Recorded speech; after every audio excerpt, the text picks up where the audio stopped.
Good morning. Good morning. How are you? I'm good. How are you? I'm well. It's been too long. It has. Enough of this. Well, you've been busy. Yeah. We say we're going to podcast regularly, and then we don't. Yes. Once we even threatened to do it twice a month. Threatened. Maybe one day. When we get that 8th day in the week. Yeah. Yes. Oh That's my what gosh. we'll do. All right. It'll be perfect. So Stacey was just commenting on I'm in a new space now. I'm in my new office, and so things are moved around. So I have this odd Hellman's mayo in my fridge, and it's when... To paint a picture, it's like all Pellegrinos and bottled water. Yeah. And then Hellman's. It does look a little like... It's an eyesore for the fridge. Well, it depends how you feel about mayo. True. I'm a mayo fan. Yeah, people hate mayo. Detest it. Yeah. Yes. My friend Krista hates it.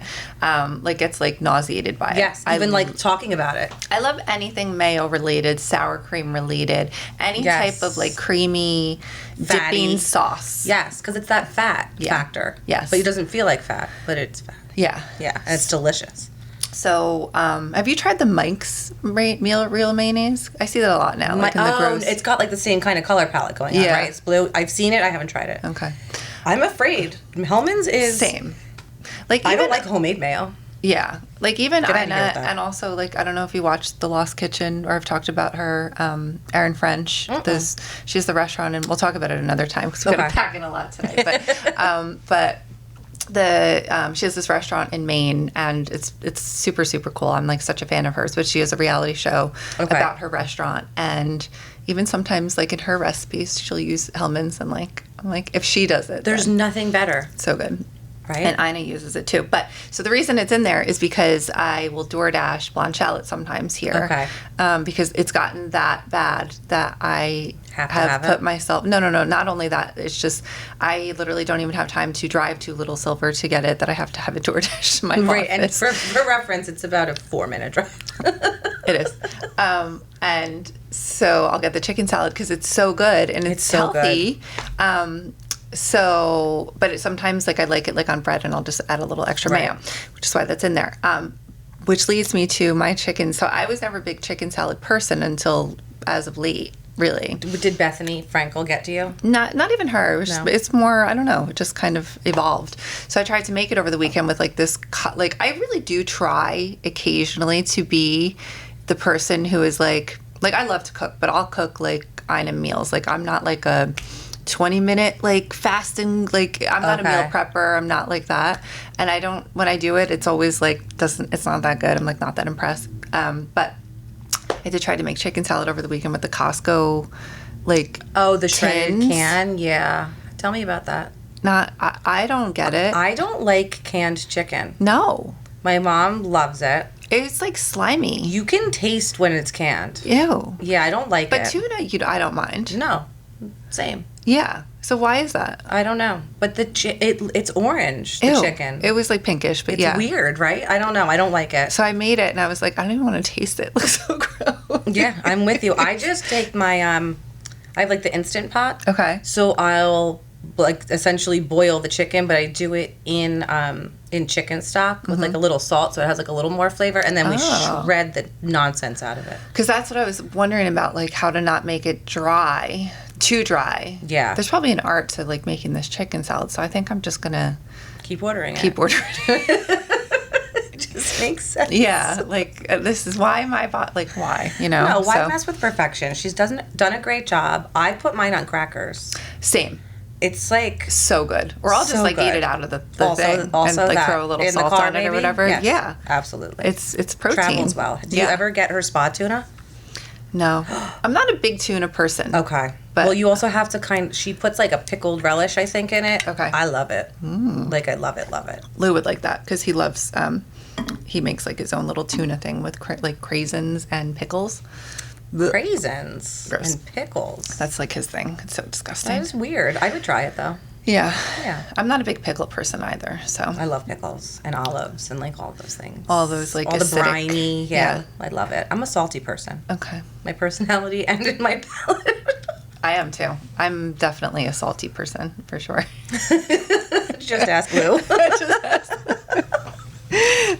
So how are you? Busy. Yeah. Yes. I was joking around. So my real estate career had been like dead. Okay. Like from December, which we expect, Uh-huh. and then January, which also is expected, but then like February rolled around and I was like, ruh-roh. Like, where is everybody? So Aiden and I went to church because, as you know, he's also a holy member of our family. Yep.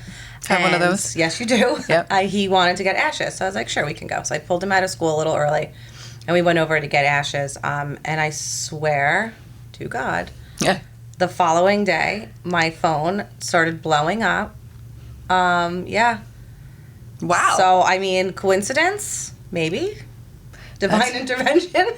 Manifestation. Yeah, all of it. Okay. Crazy. That's so interesting. Now I'm like nonstop. And that's just real estate. And then, our other stuff with turnkey is like blowing up. Like Yeah. crazy. Yeah. In a really, really good way. So great. Yeah, it's exciting. I love it. So I called you on Friday and I said, let's just, because the problem with, I think how we both operate is that we'll like say we're going to do something and then it's like, let's do it in a few weeks. I'm like, you know what? Let's just do it Monday. Yes. And then, Because then it gets done. and then it gets done. Yeah. Because we have a lot coming up. And you are emceeing our summit in New Jersey. Yes. So excited. Pillar. You excited? So excited. I Last can't- year was so. Just give me a minute to talk about Pillar. Like from my vantage point. So Pillar, I didn't know what to expect. I mean, you only do great things, so I knew it was going to be huge, and I knew it was going to make an impact. I had no idea, like the doors that it would open for us, the people that we would meet, just in the networking portion, the breakout sessions, like all of it. It was transformative. Like that's all Shannon and I have been talking about for the past few weeks to everybody. Thank you. Is how transformative it was. Because it really, we felt like it took us to another level. Yeah. Just with the connections we made alone. So thank you. Thank you. I think maybe I should backtrack a little bit about Pillar because not everyone sees like what we post and stuff like that. So I think some of the moms who came last year, the summit was born out of an idea essentially that I had. I was talking with my assistant probably like in September of 2023, which I can't believe it's been that long. Yeah. But actually it was like that summer. And I was talking about perhaps like starting some networking events and like really just trying to bring something to motion with the intention of helping moms, right? Because that's kind of like always what we try to do within our network and just, everything that I do each day is, with moms.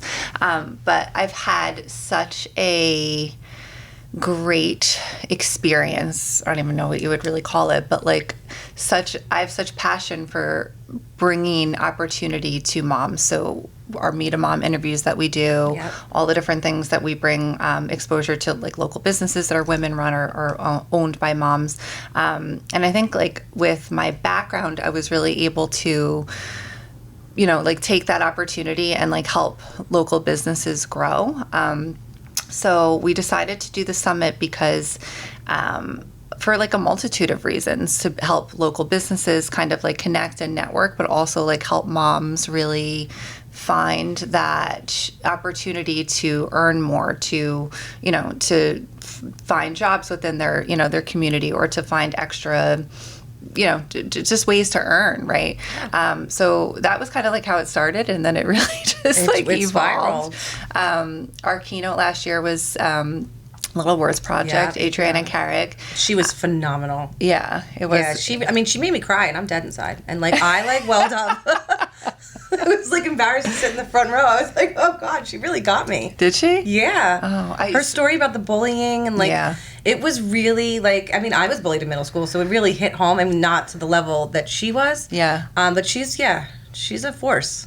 I hope that this year I can sit in on more because I didn't get a chance to listen to a lot of it because I was running around like a crazy person. But I did hear a lot of those stories. And from the summit where we were able to kind of gather, with different moms with different backgrounds, right? So it wasn't just entrepreneurs. We had, women who were kind of in the, in a successful role in the corporate world and women who were maybe, had kind of pivoted and changed their career path because of becoming a mother.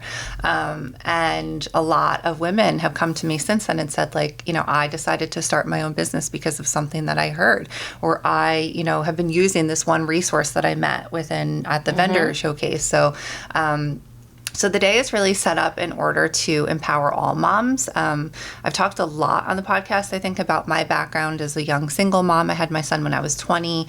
I worked very early on. We were just talking about in restaurants and bartending. We have severe PTSD. Yep. On today's St. Patrick's Day, I was talking about all the PTSD. I don't even celebrate St. Patrick's Day anymore. I'm like as Irish as they come because of the PTSD of bartending on St. Patrick's Day.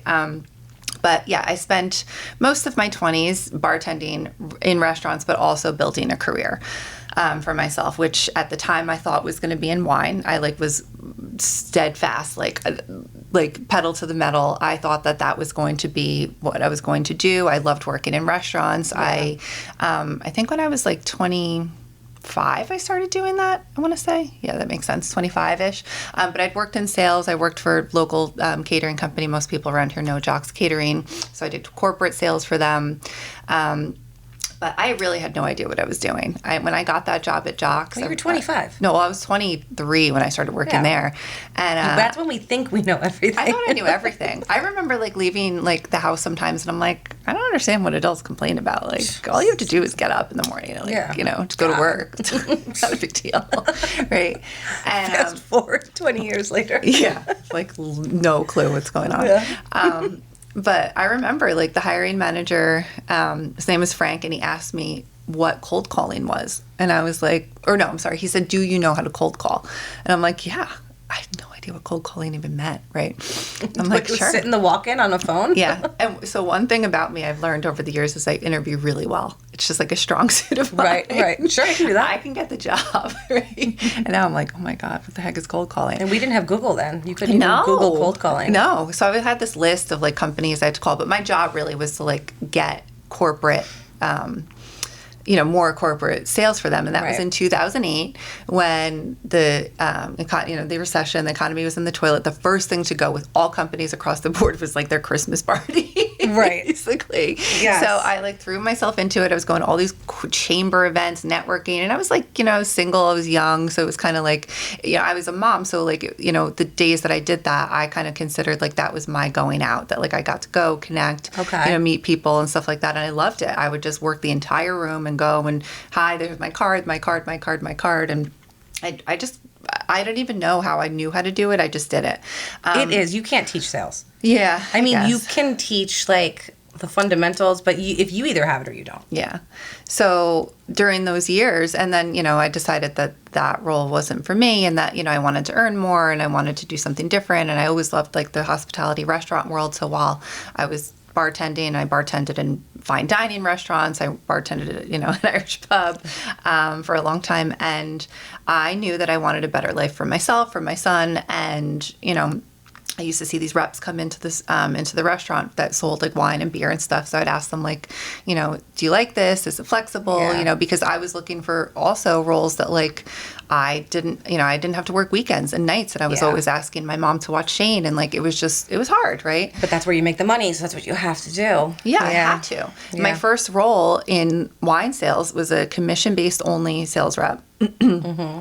Making $0 on my own gas, on my own time, and no clue. They give you a little bit, but you really have to throw yourself into it. Yep. My first accounts knew I had a big target on my head, and they were like, oh, she has no clue what she's doing. And they would buy from me knowing that I worked for a really small company that they didn't actually even have to really pay, or they would pay the invoice 6 months later. Oh, wow. That's so dirty. It is. It's That's dirty. Yeah. And I sold 5 cases today. I was so excited. But you don't get paid until the invoice. Until they got paid, right? So, and then working, all weekend bartending just to be able to pay for, all the bills that I had. So, that was tough, right? Live and learn. Yeah. And then fast forward to, when I was 29, I met Lou, my husband, and had not working for that company anymore and kind of had established a career where I loved the company I was working for. And then a few years later, kind of things changed, the industry changed, and the economy changed, right, where things became more expensive. And I'm not going to sugarcoat it. Like most of the reason I left that industry is because if I needed to earn what I felt I was A, worth, and B, wanted to accomplish within that world, you needed to take on more territory. I was a manager at the time. I spent about 10 years in the wine industry and learned a tremendous amount, was challenged, was really, I worked with all kinds of big retailers and all kinds of small businesses and stuff like that. So I learned a lot, but I think that, the biggest takeaway is that, like, I didn't stand up for myself a lot of the time, or I didn't think that I was, like, worth that, or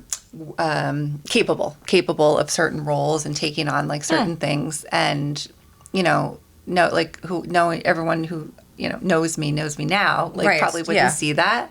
But it's with age, too. Yeah. I feel like once you hit, like, your mid-30s and you have, like, your 2 kids. Yeah. I think kids give you a confidence, too. Yeah. And maybe it's not a confidence. It's like, I have to do this. Yeah. There's no... You got to put yourself out there. Yeah, there's no two ways about it. Because same. Like, I would have never advocated for myself. Right. But now I'm like, the fuck are you talking about? Totally. Right? Totally. Yes. Yeah. Yes. And, it took, about a decade in that industry where I finally said, like, I want to make more, and I want to have, I want to feel more fulfilled. And, I did work for this company briefly for about 2 years selling software, and it was the bane of my existence. I've said this many times, but the people I worked with probably helped me the most out of everything I've done in my career so far. They pushed me, they challenged me, they made me, really, like, question how I sold things, like how I presented myself, and, like, really like more of a polished sales environment. Refined you a little bit. Okay.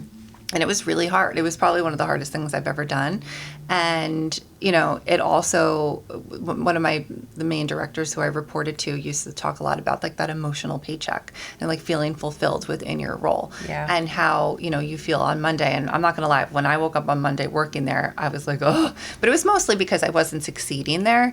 But it was really because I did not feel passionate about what I was doing. Right. So it wasn't driving me. It wasn't, like, giving Software. me that, like, like, I didn't relate to the people I was selling to. Yeah. I didn't relate to the product and stuff like that. In hindsight, I thought I could, like, I loved the work environment and the people. And I still have a good friend who, I talk to regularly, who I met there. And, they really, like, it helped. And that's too, like, if you look about, like, hindsight is 20/20, everything's a stepping stone. And that, totally.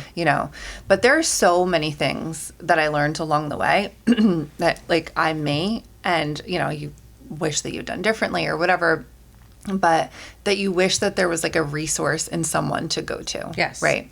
And I think too, as I started Mom with Moms 7 years ago now, I've had the opportunity to, we became friends through Mom with Moms, right? Even though we meet a mom, grew up together somehow and never adjacently, never knew each other, and know all the same people.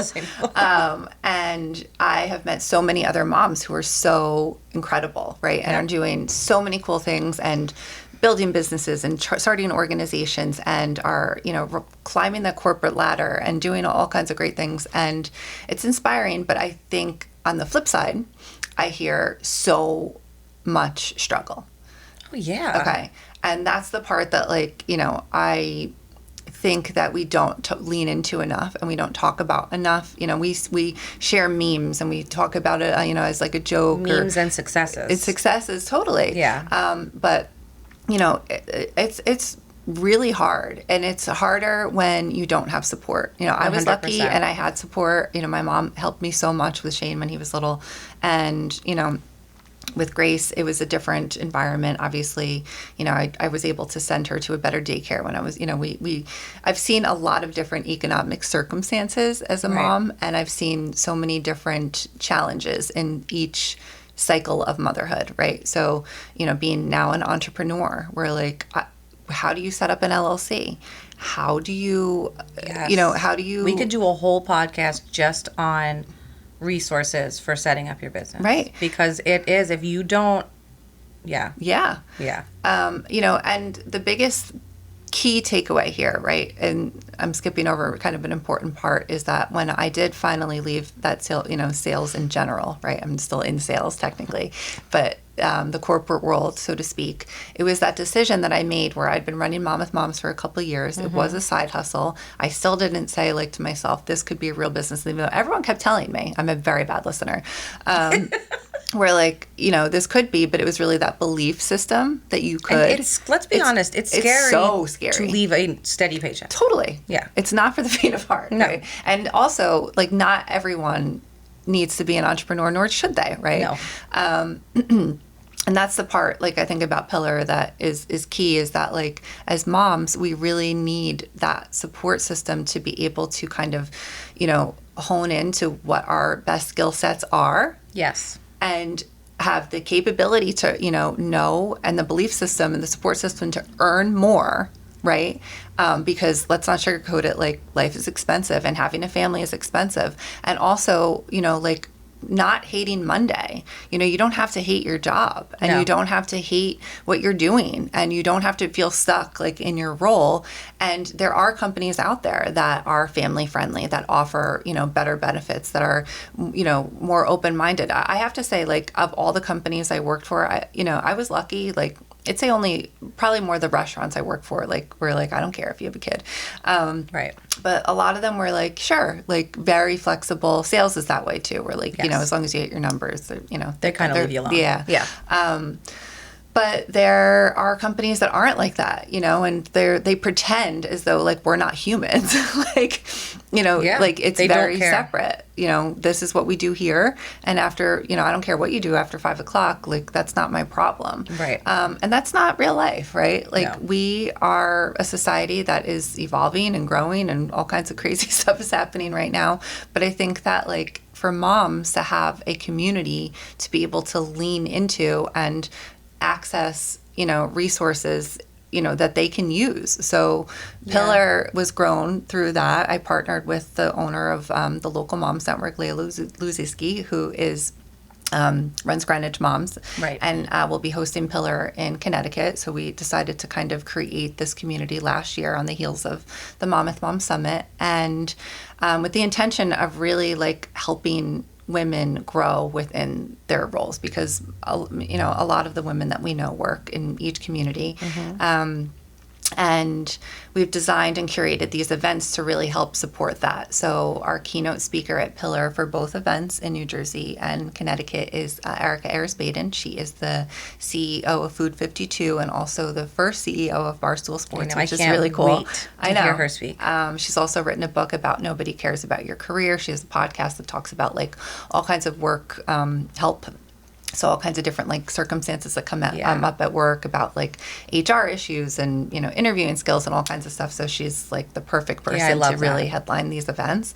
And then incredible speakers at each, all kind of from different walks of life, to talk about all kinds of different things, with the intention of, like, really helping every mom. So if you are a mom who is an entrepreneur, you want to start your own business, or maybe you just, like, want to start a side hustle, like, just to earn extra, how to do that. But be careful, because it quickly becomes right job. Or if you're a mom who's, like, climbing the corporate ladder, and you're like, you were like me, where you weren't taking certain roles because you just didn't think that you had the bandwidth or the capacity, to, like, really look within.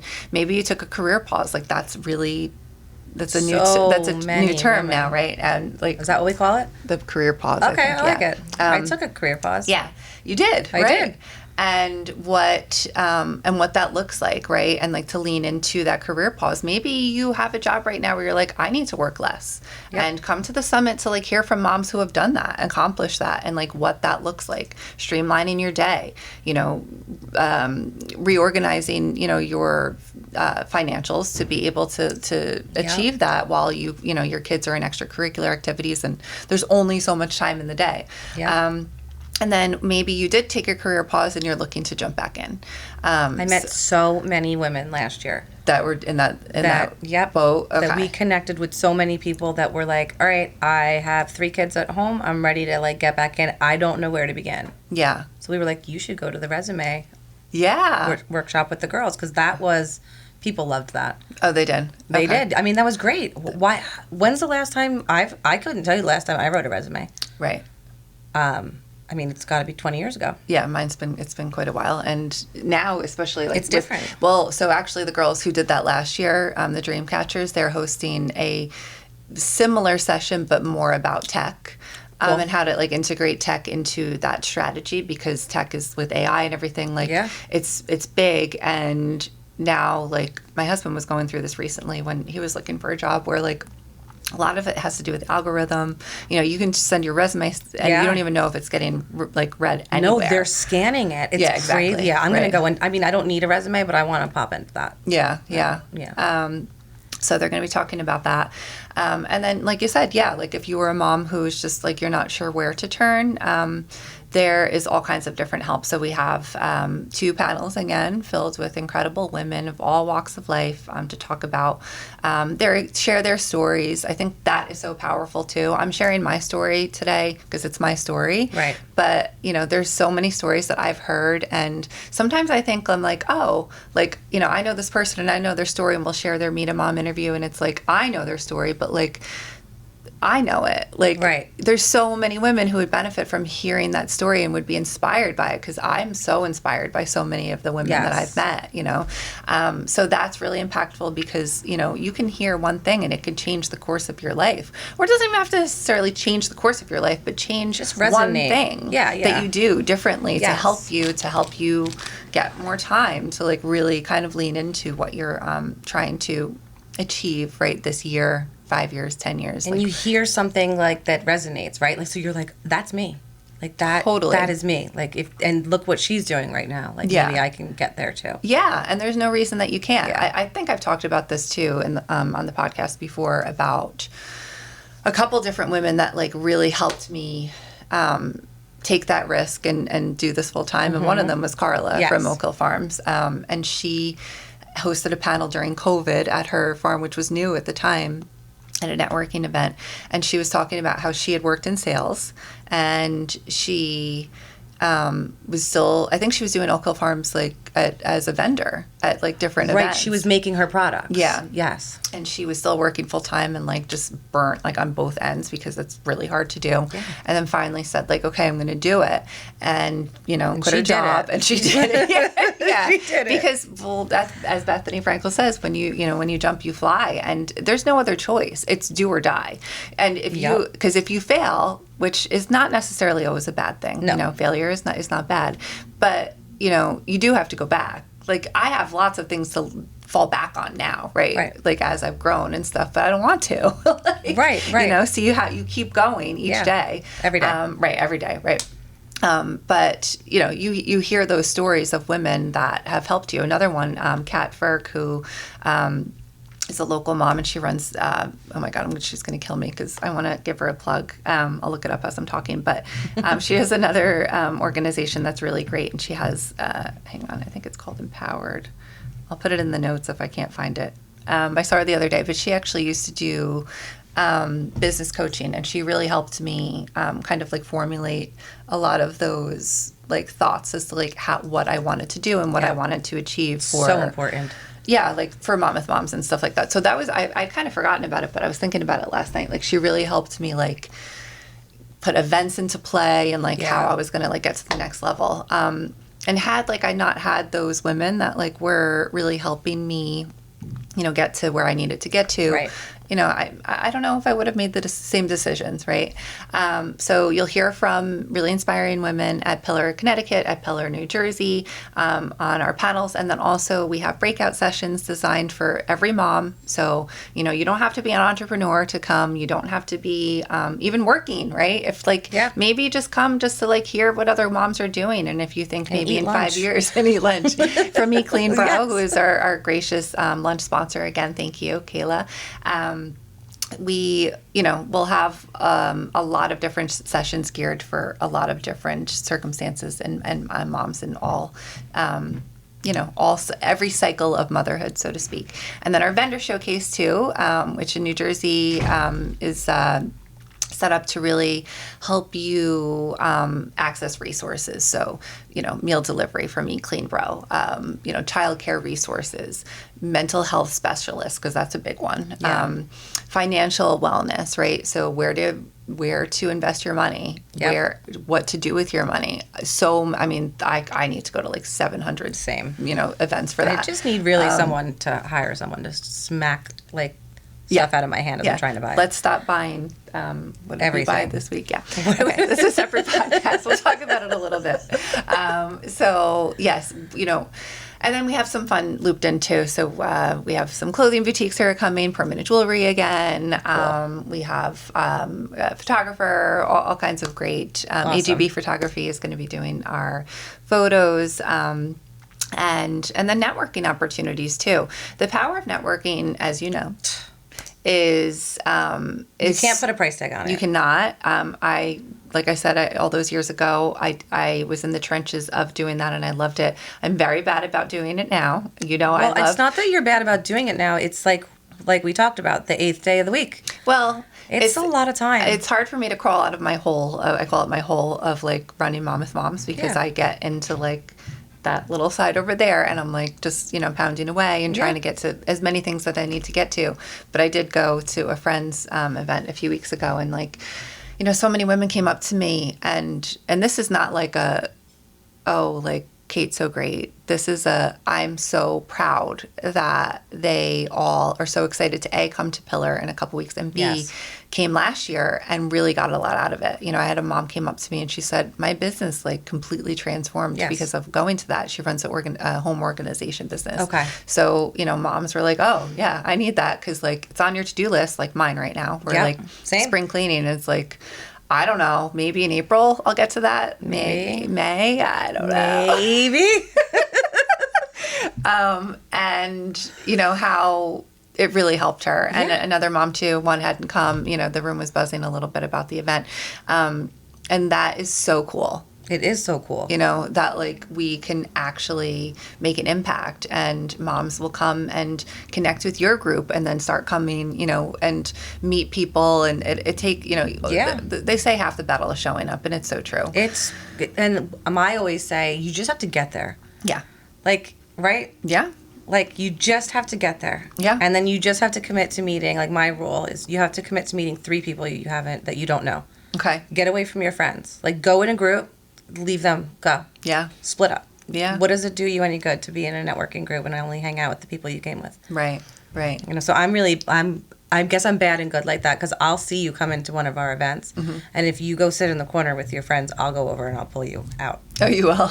Yeah. Why? Like, what? You paid decent amount of money to be here. Why are you sitting over here just with the people you came with? I think it's mindset too. Come meet the people. Come meet. Like, we're a nice group. If you're in like a crappy mindset, or you had a bad day or whatever, and you're like, I'm just here, like I'm checking a box or whatever, but you do, you got to put yourself out there. You have to. And that's a big thing too. We should do another podcast about all the books we keep reading about mindset. Absolutely. We actually met a mindset coach at the event that I went to too, and we were talking about there's like all these meditations, and you were telling me too, like you do the Gabby Bernstein meditations and stuff, because I just did her challenge. Did you? Yeah, it was really good. That's good. Yeah, because you have to stay in it. Like I read her book and I'm like, yeah. And then 2 days later, I'm like binge eating ice cream. I'm like having wine and eating cheese, and I'm like, oh my God, everything is not going to work out. Mindset is so big. Oh my gosh. But that's the thing, like the good energy, and like surrounding yourself with women who are there to support you, especially, the women that are coming to these events. They're really, highly accomplished, successful, women who kind of understand work-life harmony, which I love. This like new that term. So much better. Yeah, balance is completely out, because, nothing is balanced. Balance does not exist. Totally. At least in my world. No one's world, and it's not realistic, but work-life harmony, whatever that means to you. And two, I think we use the word success a lot. Now you see so much about how people are so successful, and that might equate to you being a millionaire.